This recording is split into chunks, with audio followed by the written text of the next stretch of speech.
are your dreams?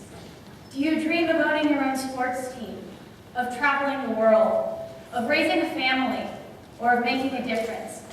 Well, there is a tyrant who wants to try and prevent you from accomplishing these dreams and tell you how you have to live your life.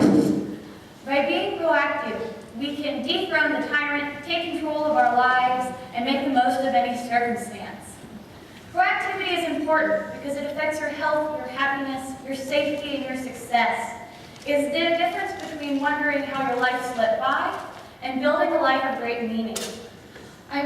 Today, I want to convince you to reclaim your freedom to choose. And I'm excited to talk about this today because I come from a fairly proactive family. So I've seen the benefits of proactivity firsthand. I also have been fascinated by topics like this since high school, so I've been exploring them for several years.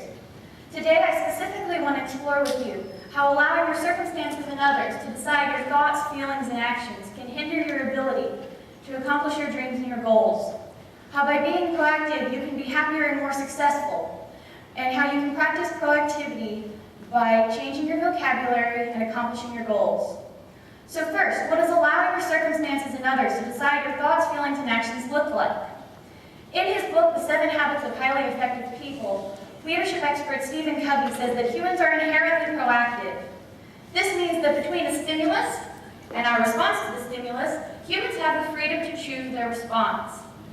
The problem comes when we fail to take responsibility for our freedom to choose, and we instead blame others and our circumstances for our responses.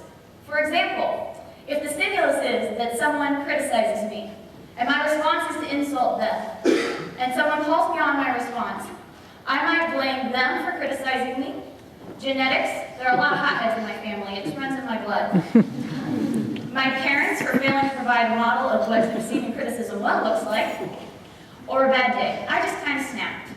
This is a problem when it comes to trying to accomplish our goals and our dreams. A 2013 Gallup poll showed that only 32% of Americans prepare a detailed written monthly budget. And we have a similar problem when it comes to our time. How many times have you meant to accomplish a deadline by a certain date, and then other obligations to Netflix seem to eat up the rest of your time?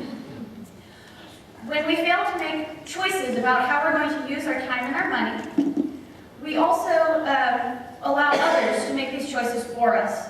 And this can hinder our ability to accomplish our goals and dreams because these are two of our greatest resources when it comes to accomplishing those goals and dreams. Fortunately, the solution is simple. We just need to reclaim our freedom to choose. And in doing so, we can also be happier and more successful. In his book, The Psychology of Happiness, Oxford professor Michael Argyle found that people who believe that they have a lot of control over their lives are happier.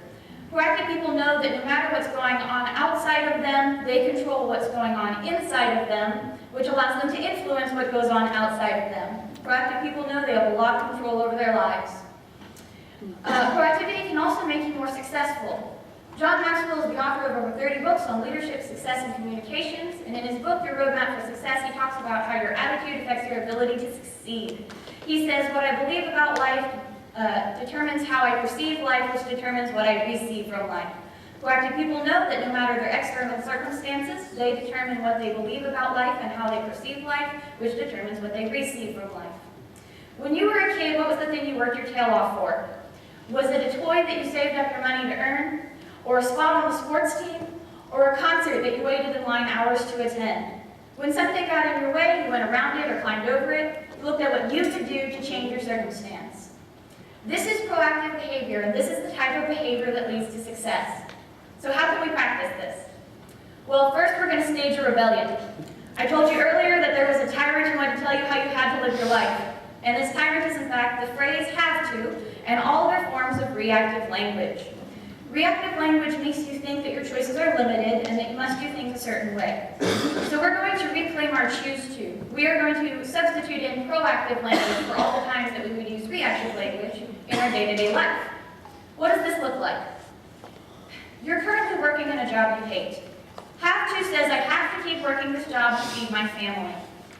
Choose to says I choose to keep working this job to feed my family. And with one word change, the job has gone from a slave master to a tool you utilize to benefit the people you love.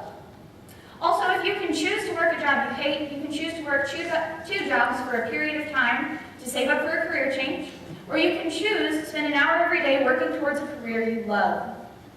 Ladies, this one is specifically for you. Guys, you have a lady you care about in your life, this is also important. You're downtown and it's late and you call a cab to get you back to your apartment. When it gets there and you start to get in, the driver's kind of giving you bad vibes. Have to says, I have to get in anyways because I am not a rude person. Choose to says, I choose to get in even though I don't feel safe because I don't want to seem rude. And as soon as we phrase it like this, it becomes a value-based decision. Do I value my safety over my manners? And we are more likely to choose safety when we remember that we have a choice. So the next time that you go to tell a professor that you have to miss class because of another obligation, I hope you will instead tell them that you are going to miss class to participate in another obligation. Remember that you are making a choice. You can also practice proactivity by accomplishing your goals. So I want you to pick a goal that you can accomplish in a week and that is clearly defined so you'll know if you've succeeded. I want you to work towards making the choices to accomplish that goal. If you get stuck, remember to be gentle with yourself, but also remember not to blame others or your circumstances for any failures you have. Your success is mainly based on your own choices. Take responsibility for your choices, because allowing your circumstances and others to decide your thoughts, feelings, and actions can hinder your ability to accomplish your dreams and goals. But by being proactive, you can be happier and more successful, and you can practice proactivity by changing your vocabulary and by accomplishing your goals. I want you to kick the tyrant off of his throne and reclaim your freedom to choose. In Harry Potter and the Chamber of Secrets by J.K. Rowling, Albus Dumbledore says it is our choices, Harry, that show what we truly are far more than our abilities. I hope you will take advantage of your freedom to choose, and I hope you will accomplish amazing things. Thank you.